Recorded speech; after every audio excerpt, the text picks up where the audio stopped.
Hello Masterpix family, I hope you're all doing good. The purpose of making this video is dual. First of all, I wanted to demonstrate the multi-camera setup that I have laid out to carry out my lighting workshop. I wanted to test out that particular layout. And secondly, there is this question being posted in our group, okay? And I would like to cover that particular question with live shoots and examples and give a solution to that using the new setup, okay? So let me just show you the different multi-camera setup. So this is camera number 1 that you are seeing, right? And then you have this camera. Hi. Okay, so I can inverse the camera and this will give you the rear view, and in front you can see our model who is already and set, and back to the front camera. Fine. What else do we have? Camera number 3 is this particular camera which gives you the entire picture. Okay, so you can see the Nikon camera here, you can see the model. I am sitting somewhere in the corner in the dark. Okay, so this covers the entire thing. Okay, and the most important camera, here it is, the live mode, right? So I have taken all the connections of the camera onto the desktop through this particular app. You can see shutter, aperture, ISO, white balance. I will be able to change everything from the screen here so that you follow all the things that I'm doing. Great. Fine. So let's go to the question, and before that let's check out our group.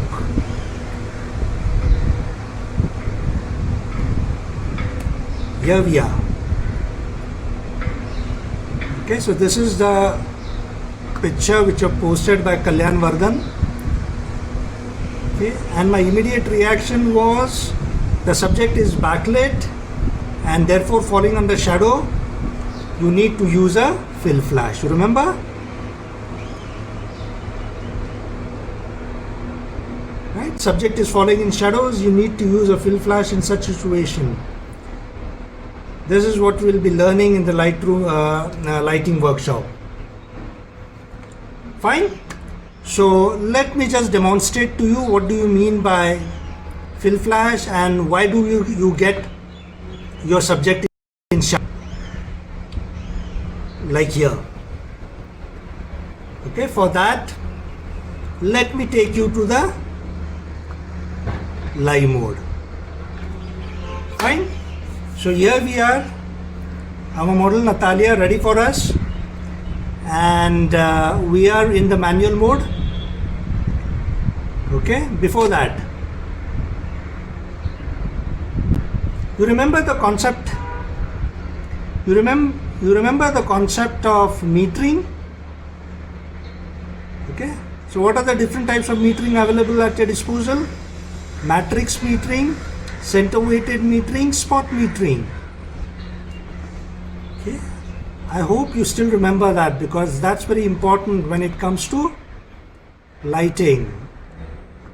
Okay, so the default metering that one uses is the matrix metering or evaluative metering.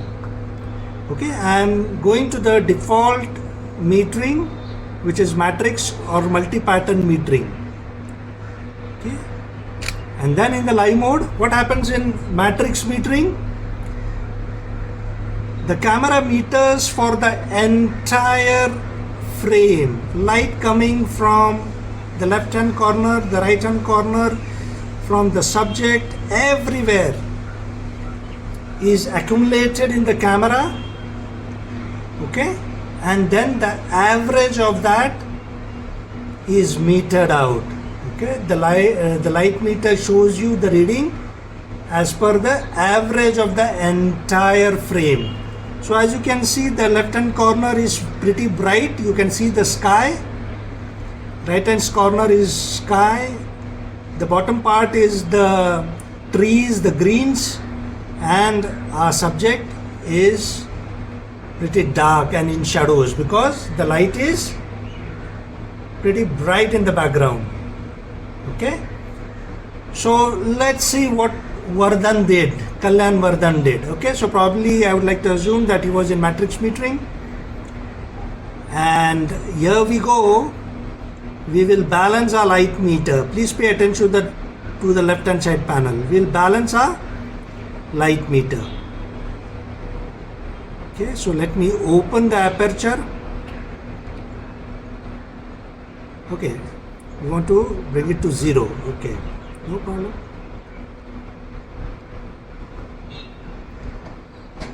Okay, we'll close the aperture. See, light meter is coming to 0. Sorry. Let me increase the shutter speed so that it is exactly at 0. Can you see this? At ISO 1/60, shutter speed of 1/60, aperture f5, your light meter is at exactly at 0. Okay. Now what will you do? Focus and capture, hoping that since the light meter was exactly at 0, you will get a perfectly exposed image. Photo is transferring, so let's check out how the picture has turned out to be. The picture has turned out to be underexposed. Can you see this? Our model here is pretty underexposed. Now what is the reason for it? Okay, the reason for it is the bright background. And secondly, you have put the metering mode in matrix metering. Okay, because of which it is averaging out the light for the entire frame. So what does the camera read? The camera reads lot of light in the frame because majority of the frame is occupied by the background, which is pretty bright.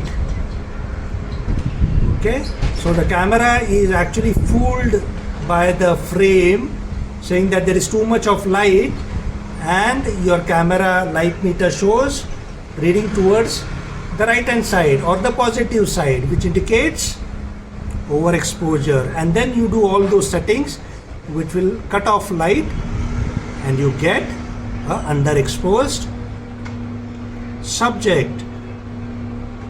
Fine. Okay, so now the solution to this is going back into live mode. What is the solution? Okay, fine. I use the pop-up flash. Okay, can you see this? I'm activating the pop-up flash. This is the pop-up flash. Fine. Okay, back to the live mode.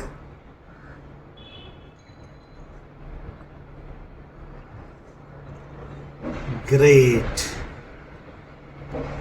Back to the live mode. Just pay attention what is happening.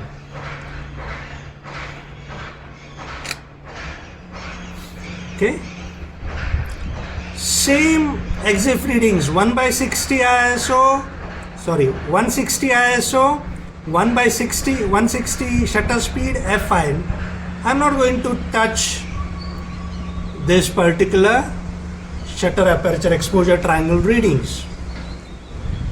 Okay, I'm only going to make use of flash in the same picture. So what I will do? Focus. Okay, and capture. Once I release the shutter button, you will see the flash in the small window up there. Picture in picture, you can see the flash firing. Did you see the flash firing somewhere in the corner here? Yes. So that photo is transferring And now let's check out our new picture.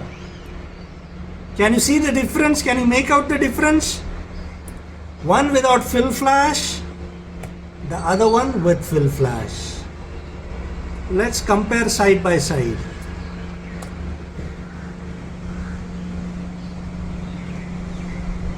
Okay, the picture on the right hand side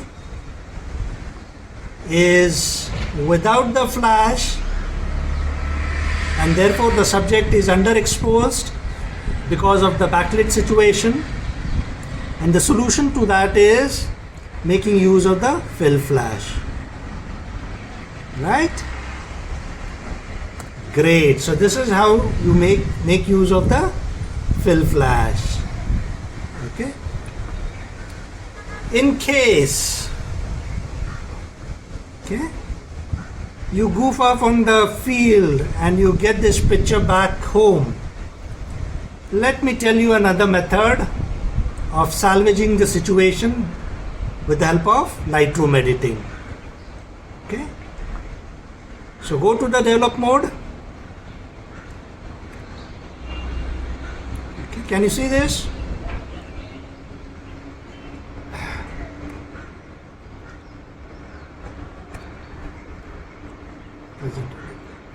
Okay, go to the develop mode. This is the underexposed picture which I want to edit to a properly exposed picture. Okay, in the latest version of Lightroom,